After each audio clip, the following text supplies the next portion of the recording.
Die Nora Varsi, wir sind hier mitten in einer Schallplattenaufnahme voller Apparate und Mikrofonen. Das Publikum fehlt. Können Sie in einer solchen Atmosphäre überhaupt spielen? Es ist natürlich weniger reich. Also ich bevorzuge vor Publikum zu spielen, weil ich finde, es ist eine Ausstrahlung, die vom Publikum zu mir kommt auch. Und dann versuche ich meine Ausstrahlung durch die Werke. Es ist sehr schwierig. Man muss sich vorstellen, dass man für Leute spielt, nicht? Aber man gewöhnt sich ein bisschen. Es ist allerdings nie so schön, nie so spontan, wenn man richtig ein Konzert gibt. Wir machen die 24 Prälüde von Frédéric Chopin. Die gehören zu den am liebsten gespielten Werken und vom Publikum am liebsten gehörten Werken. Wie kann man die eigentlich, die man so oft gehört hat, noch auf neue Weise gestalten? Ja, ich finde, wenn jemand Persönlichkeit hat und diese Persönlichkeit frei ist, also nicht gehemmt, es wird anders sein. Ich weiß nicht, ob neu gibt es überhaupt nicht auf dieser Welt. Einfach, es gibt nur neue Kombinationen. Aber es wird ganz anders gespielt, weil die Person eine andere ist und also andere Regungen, andere Gefühle für Änderungen in der Harmonien, andere Klangvorstellungen hat. Also es muss anders sein. Ob es gut ist, eine andere Sache. Was reizt einen Pianisten an diesen Werken? Also für mich sind die 24 Präludien zusammen mit dem Mazurkan und zweite Satz vom zweiten Konzert das Größte, das er je geschrieben hat. Und es ist so, es geht also, er liebte Bach sehr und er hat dasselbe getan, nur auf seine Weise.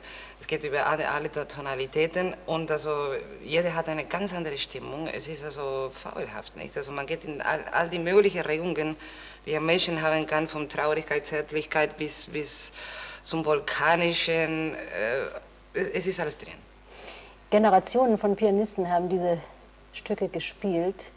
Wir haben die in Tondokumenten, in unendlich vielen Tondokumenten. Wie befreit man sich von der Last dieser Vorbilder? Indem man sie so wenig wie möglich hört.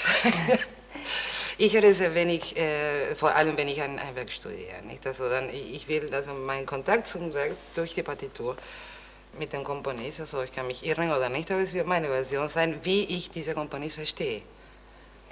Es gibt einige Stücke darunter, wie zum Beispiel das berühmte Regentropfen-Prälud, das doch sehr viele Klischees hat, viele Interpretationsklischees und furchtbar viele Klavierschüler spielen das. Es hat sich so vieles eingeschlichen.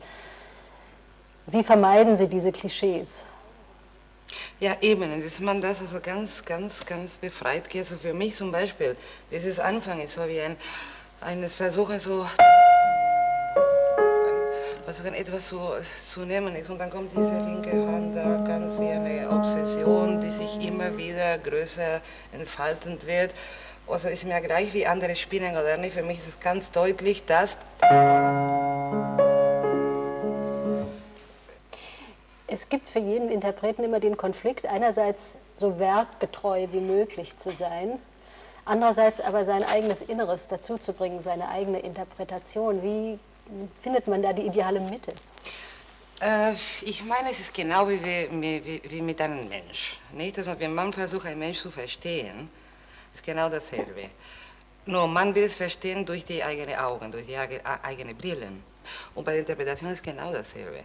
Also ich werde diesen Komponist wiedergeben durch meine Augen, aber ich versuche, mich unter seiner Haut zu setzen. Nicht?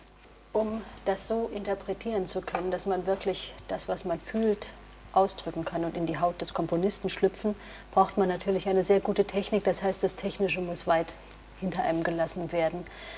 Welche technischen Probleme gibt es in diesem Prälud? Praktisch alles. Ja, zum Beispiel. Also, Chopin hat natürlich die Technik des Flügels enorm bereichert, nicht? Also mit allen Möglichkeiten. Es war auch die Periode während der Romantismus, Liszt und so weiter, wo man viel mehr Möglichkeiten benutzt hat. Natürlich, also der Klang war ihm ganz besonders wichtig. Er hat immer also seine Schüler gesagt, die sollten große Sänger hören für den Atmen, für die Phrasierung, für die Klangqualität. Also bei ihm ist ganz besonders wichtig, aber er hat enorme Schwierigkeiten, auch technische beim Laufen und so weiter. Nur das Gute bei ihm ist, dass er war ein so toller Pianist, dass alles irgendwie in die Hand reinkommt. Also man hat nicht diese Ecke, die man manchmal bei Tchaikovsky oder Beethoven hat. Tchaikovsky war kein Pianist, Beethoven war ein guter, aber in den letzten Jahren überhaupt nicht mehr gespielt. Und er hat nur ein bisschen abstrakt komponiert. Chopin hat immer für den Flügel komponiert. Und es ist zum Beispiel eine Bewegung, die bei ihm immer dasselbe ist, die man vor allem in erste Etüde sieht, zum Beispiel, die charakteristisch für praktisch alle seine Passagen.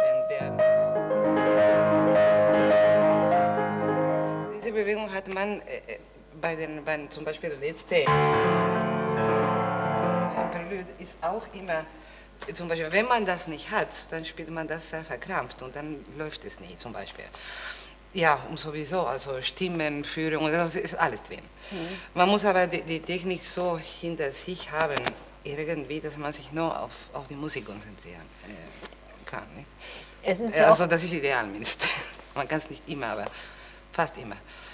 Es sind große Kontraste zwischen den einzelnen Stücken. Das heißt, man muss einmal eine Art der Technik benutzen und im nächsten Stück eine andere. Ja, absolut, weil es also total verschiedene Stimmungen sind. Zum Beispiel der erste, das ist also die Aufregung, der zweite kommt ist ganz mysteriös da. Dann kommt zum Beispiel der vierte, also ganz gesungen.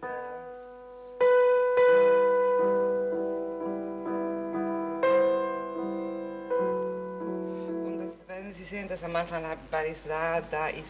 sind die Finger ganz flach, es sind ganz andere Positionen, wie überhaupt zwischen den Komponisten auch. Man benutzt ganz verschiedene Positionen von der Hand und verschiedene Klangkonstellationen, die zu dieser Sprache passen. Und einerseits sind es sehr virtuose Läufe, andererseits kommt ein Choral vor zum Beispiel. Ah ja, das 20.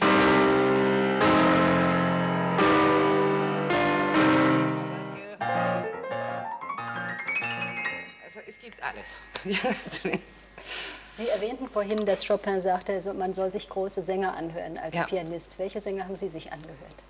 Ich habe vieles gehört, und Kathleen Ferrier und Lilienmann, so von den Alten auch, aber vor allem Maria Callas. Von Maria Callas habe ich enorm gelernt, musikalisch, wie man eine Phrase aufbaut und überhaupt, also diese innere Beteiligung an das Wort, das Ausdrücken von was passiert in dieser Phrase. Ist eine Phrase zart oder ist sie euphorisch oder ist sie sogar wütend, das kann auch sein. Nicht? Also, da habe ich enorm von ihr gelernt und also, als ich das von Chopin gelesen habe, dachte ich, na gut, also er hat sicherlich recht. Man muss als Pianist vor allem fürs Legato spielen und für das Singende enorm die Singer hören, weil unser Instrument ist so ein bisschen eine Perkussion.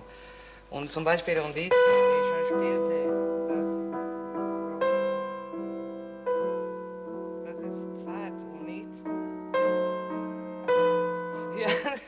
also da muss man eine ganz weiche und besondere Technik benutzen, die einige Jahre, es sind einige Jahre nötig, um das zu haben. Ja. Sie knüpfen mit Ihrer Art des Klavierspiels an alte Traditionen an. Früher war es viel eher selbstverständlich, dass ein Pianist einen schönen Ton hatte und Legato spielen konnte. Wieso ist das heute eigentlich so verloren gegangen? Ja, ich glaube, es hat mit unseren Zeiten zu tun, die natürlich sehr aggressiv sind in jeder Hinsicht. Erstens, zweitens ist man immer unter Stress, man hat nicht die Zeit, also etwas Schönes zu hören und zu suchen. Und drittens kam natürlich die Schallplattenindustrie dazu. Wenn man so non-legato und sehr aggressiv spielt, ist es sehr einfach zu schneiden. Nicht? Also von einer Version zur anderen, wenn ein kleiner Patzer da ist oder so. Wenn man weiter mit Rubato, mit Legato und mit Stimmungen spielt, es ist sehr schwierig zu schneiden. Entweder musikalisch oder auch, weil es nicht geht, weil es ist immer ein bisschen anders, wenn man wirklich mit mehr innerer Beteiligung spielt. Und dann müsste man sozusagen die Stücke praktisch, also tadellos vom Anfang bis Ende, ohne jeden falschen Ton und noch dazu inspiriert spielen. Nicht? Und das ist immer die Frage. Also ich bevorzuge die ganze Version, wenn möglich, auch wenn vielleicht eine kleine Sache irgendwo ist. Aber es ist schwieriger. Die Nora Varsi bei Chopin spielt die Frage des Rubatos eine sehr große Rolle, diese leichten Verzögerungen und wieder Anziehen des Tempos, ohne aber den Grundrhythmus und das Zeitmaß zu verlieren. Sie haben ein sehr natürliches Gefühl für Rubato. Ja, also ich meine, es gibt keine Interpretation ohne Rubato. No, es gibt ganz verschiedene Arten von Rubato. Bei Mozart macht man eine Art, das zu sprechen, die viel ruhiger ist natürlich. Chopin gehört in eine Epoche, wo schon die Emotionen der Menschen viel stärker zum Ausdruck kamen. Sehr wahrscheinlich, weil man angefangen hat, Gott zu verlieren. Nicht? Also bei Bach war noch diese Ruhe, man hatte etwas hinter sich. Bei der Romantizismus, dann ging das peu à peu weg und der Mensch fühlte sich immer mehr alleine irgendwie. Und da kamen also diese Sehnsüchte, was diese Musik von Chopin so aktuell macht, weil wir haben dieselbe, immer noch, also wir sind nicht so weit entfernt von ihm. Also diese Ängste, diese Sehnsüchte sind heute aktueller denn je, kann man sagen. Und ohne diese Regungen, die das Leben geben, also gibt einem für sich keine Musik. Ich werde Ihnen etwas zeigen. Also sechste Prälude zum Beispiel. Nicht? Ich spiele ein bisschen mit ein bisschen Rubato, ist mit diesem Atmen, diese Pulsieren. Nicht?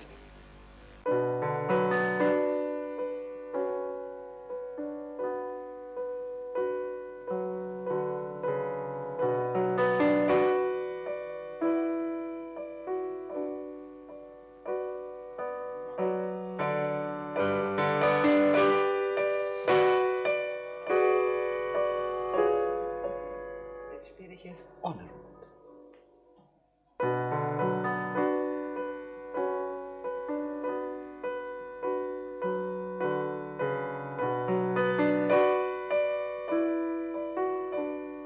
Tot. Es existiert nicht. Also ich meine, Musik ohne Rubato gibt es nicht. Mehr oder weniger. Aber wenn man mit Rubato spielt, kann man vom Rhythmus sprechen. Sonst kann man nur vom Takt sprechen. Nicht? Und Takt ist Maschine, ist nicht Leben. Rhythmus ist genau wie das Meer, wie unser Herz, wie alles. Es ist immer ähnlich, aber nie gleich.